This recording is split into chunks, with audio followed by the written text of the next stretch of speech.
ሄሎ ሃሉ አቤት ምንድነው ለምን ደወልሽ? ማኔ ላንቺ አረ ልጆቹ ናቸው ተሳስተው። ያንቺ ልጆች ደግሞ መልሰው ጨቅላ ሆኑ እንዴት ተሳስተው የሚደውሉት? አይ ለሁላችንም ጭማሪ ስልክ ገዛንና ልጄ የራሱ ሁለተኛ ስልክ መስሎት በእኔ ሶስተኛ ስልክ ደወለ ነው።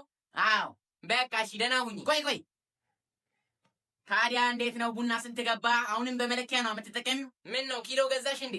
ምን ነው ኩንታል ነው እንጂ ኪሎ የሰይጣን ጆሮ ይደፈን። እሺ ታዲያ እኔ ምን ላድርግሽ? አይ መቼም ኩንታሉን ሙሉ በማንከሽከሽ አልቆ ነው ብረት ምጣድ እንድታውሺ ነበር። ሀብታም አይደለሽ እንዴት ምጣድ የለሽም? አረ እኔ ልብስ ለማጠቢያ ራሱ ሳፋ የለኝም በማሽን ነው ማጥበው። እና ብረት ምጣዱን ስታመጪ ማን እኔ ማመጣው? ታዲያ እኔ ደግሞ ጭስ አይኔን ስለሚያቃጥለኝ ለመቁላት አንቺን ቀጥሬሻለሁ። ምን ስለ ብሩ እንዳታስቢ።